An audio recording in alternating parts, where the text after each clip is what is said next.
I'm going to be doing my Q&A. I got a lot of interesting questions, and I look forward to answering them. So stay tuned and grab a soda, coffee, tea, whatever, because you know me, my nickname is Gabby. I'm going to live up to it in this one. So a lot of questions I got on DM and on Instagram and also through Facebook. I got some of the questions on my personal Facebook. So yeah. So I wrote the questions on the back of this. Because you know the questions were electronic and online, so I wanted to have a hard copy so I could read it off. Anyway, yeah. So one of my students actually drew this. Well, not drew, they just colored it in. And I love this cute little picture. I love anything for my students. It's just so cute. So anyway, if you're wondering about where I got the questions, that's the answer. So that leads into the first question, which is what inspired me to go into education. All right. Actually, right here, Curly. Curly is what inspired me to go into education. So you're probably asking, why would a dog, or how would a dog inspire you to go into education, to change your whole major, your whole life? I am glad that you asked that, because I am happy to answer. I love to tell this story. Okay, so last year when we adopted Curly, we took her to the vet and found out that she had stage 1 heartworm disease. And it was treatable, but it was going to cost. It was going to be spending. So we decided, you know, I'd already kind of started thinking about getting another job. Sorry, I had an itch. But I decided after we got Curly, I needed to have a second job, because that way Kenny wouldn't have to do it all, you know, because her heartworm stuff was not covered by her pet insurance. So we had to do this. So I went and I started applying for several jobs, and I got picked by Campfire, where I work now. And I went into it with the idea that I was just going to fulfill my contract, be done, and then I would leave and go back to just normal. Well, life kind of changed things a lot, because once I got in there and I got to spend time with the kids, it hit me like a ton of bricks one day, and I just sat down after class. I just started crying, and I couldn't stop. It wasn't like a couple of tears. I mean, it was like buckets. And I just felt this love of education. I just felt like this is where I need to be. This is it. You know, I've looked everywhere else, and this is it. And I cry every time I tell this story, because I love these kids. To me, this is not a job; it's a calling. So, yeah. So that is how I got in. That's what inspired me to go into education, was originally my fur baby. But it turns out that it was the best thing that could have ever happened, because I've never been happier in my life than going into education. What is your educational goal? Your educational and work goal? That's the next question. That's actually kind of a related question. So my educational goal for now is to complete my master's. I'm going for a master's of education, administration, curriculum and supervision. It's an EACS. So I'm going for an MED and EACS. And so that is my short-term goal, is to complete that, which will be done in 2 years. And I don't know after that. My husband is trying to convince me to go on for my doctorate. We'll see. I don't know about that right now. But that's my educational goal for OU anyway. For TCC, my goal is to complete my child care development degree, and then I'll be done there. I would love to go back and get the digital media degree before I leave TCC, but I don't know, because it was really, really technical, and I don't have the equipment for that, so I'd have to do it at the lab, you know, but we'll see. That's probably one thing I'd really like to do if I could, but we'll just have to kind of see. Yeah. So that's my educational goals for now. Work goals to make it through my first year of being a teacher's assistant. I'm excited about that. I'm nervous, but I'm excited. And I want to get certified. Oklahoma has a program where you can get emergency teacher certification. And in the next year, I am looking to see if I can get in to get the emergency teacher certification. I meet all the qualifications. I really just need 2 classes, and one of them I take in the fall. So, anyway, with that being said, like I said, that's one of my favorite sayings now. That's one of my goals for work, is to get my emergency teacher certification, and I want to get it in journalism. I would love to teach journalism in high school and or college. So those are my goals for now. Question 3. Where do you see yourself in 5 years? This is actually one of the questions on any work interview that you've ever had. I actually like this question because it kind of allows me to use my imagination.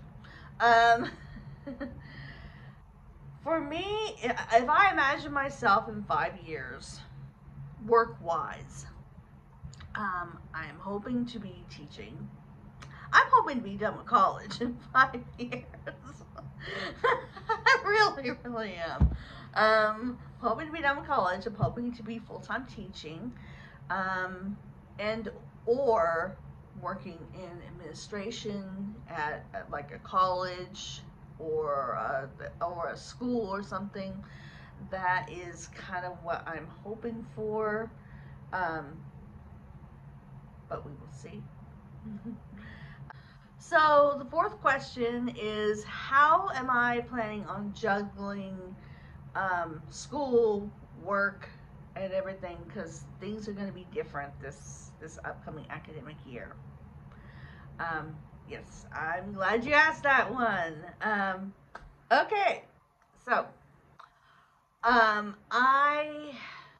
first thing I decided to do was I took stock of my schedule, and I decided what's important and what's kind of fluff. At TCC, there's 2 organizations I'm going to be involved in: student government and NSLS. Anything else is whatever.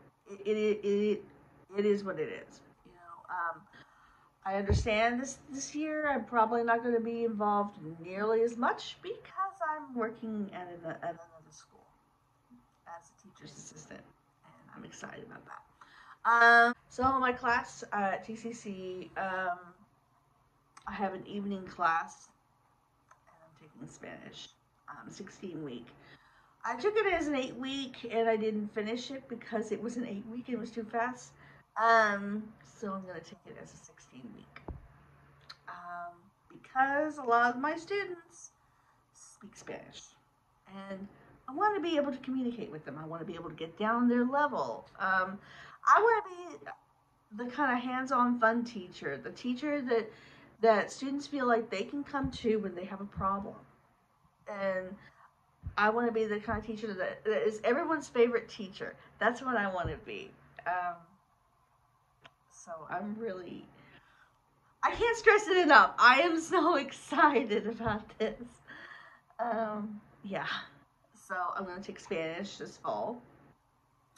I'm only going to be involved in a couple of organizations at TCC.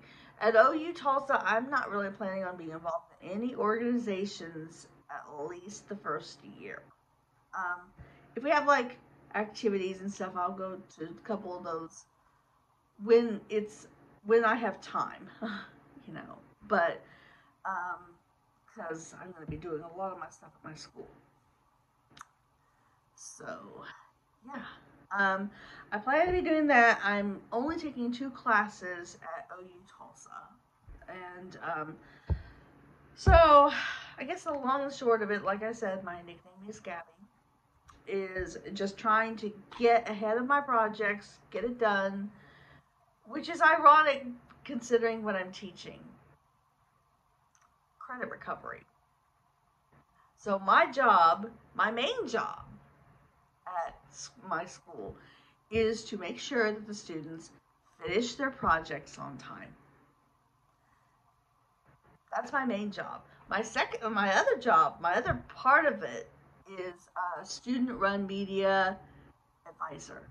I get to be a student-run media advisor and yearbook committee advisor, which I'm really pumped about. But the main part is credit recovery. You need to make sure the students get those credits they need so they can graduate. And so that means I'm going to have a work planner to help me out with that, and a life planner to help me out at home. So that's when that being a planner act is really going to come into play. So that's what I plan on doing, is just I'm going to be working next couple of weeks on my schedule, trying to really get it where it's something that's workable, because I will be less involved in school activities while taking my classes, but more involved at where I work, because that's a natural progression, you know. Okay, the next series of questions have to do with love, relationships, stuff like that, and the fun stuff. So, yeah. Okay, let's get to that. So, question 5 is, let's see. Okay. How did I meet Ken, and when did I know he was the one? Okay. I love telling this story. I love this man. So, I'm happy to tell this story. Okay. Anyway, it was spring 2000. And I was a student at the University of Tulsa studying mass communication. And I wanted to meet somebody. I tried to meet some people at the school, and some of them were nice, but I wasn't clicking with anybody. So one night I happened to be on a Yahoo chat room. This chat room, by the way, is no longer even in existence. And I was talking to another guy, and someone bumped into the conversation and just said, "Hi, my name is Kenny Farringer. What's yours?" That's how I met Kenny. And he and I talked for a couple weeks, and then I had to go with my mom to Kansas because her mom, her dad, was passing away, and so I had to help her out with that. And I gave him my number. I didn't hear anything. I didn't know what was going on for a while. I thought, well, say la vie. So I was in the shower. Taking a shower. My mom just busts in the bathroom, and I'm like, "Can I help you?" And she's like, "Kenny's on the phone." So got on the phone with Kenny, and we ended up talking for 3 hours. We talked for 3 hours every night that week. And so then I got to come home, and then our first date, actually, he came over here. He met my family. We had a barbecue. We had a cookout. And then he and I went to go see Aaron Brockovich together. And shortly after that, we decided to become a couple. So that's how we met. Now, so then I got into a very bad accident right after I graduated from college, from TU. I graduated from TU 2002 in December. That following February, I got into a very bad accident. Fell down a couple of stairs and landed on pure concrete, and I crushed my lower right leg, and it was like that, pretty much like hanging. So it was completely repaired with two plates on either side. Yeah, that's what. So it took a while for it to heal, and it took a while for me to be able to walk with it again. And I told Kenny, if you don't want to stay with me, I don't blame you if you want to leave. And he said, well, no, I'm going to stay with you because a real man stays with his woman when she's having trouble like that. And he's like, what kind of man do you think I am? And I was just like, wow. And so he promised me, he said, when you walk, he said, I'm going to get you a stuffed animal every month. I know it sounds funny, a stuffed animal. My husband and I had a thing when we were first dating that every we would go to the arcade. That was what we always liked to do, was just go to the arcade because it was cheap. And so he's like, every month I'll get you a stuffed animal from the arcade until you walk again. So I walked in 5 months after the surgery. And I have 5 stuffed animals I can never get rid of because of that. So that's how I knew he was the one. And we're already at 18 minutes, according to my video editor. So, like I said, this is going to be a long video.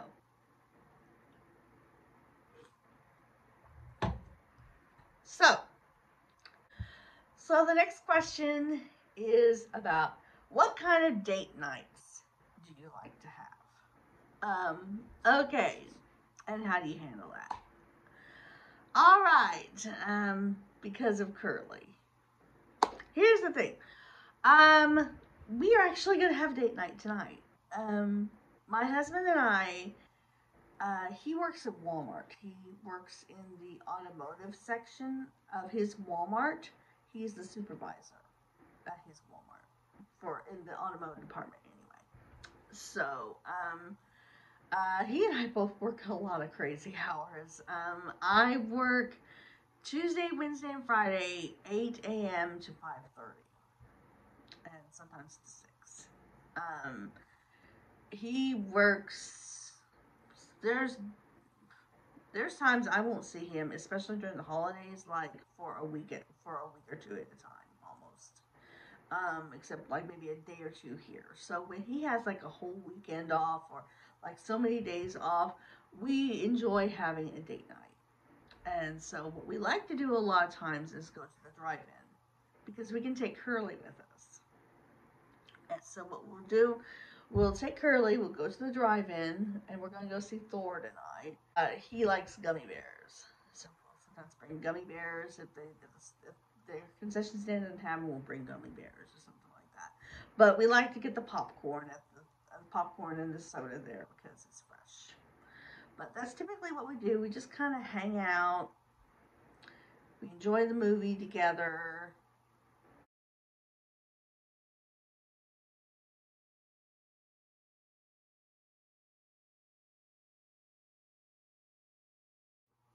My biggest regret is spending even 1 second of my life worrying about how my former relationship ended.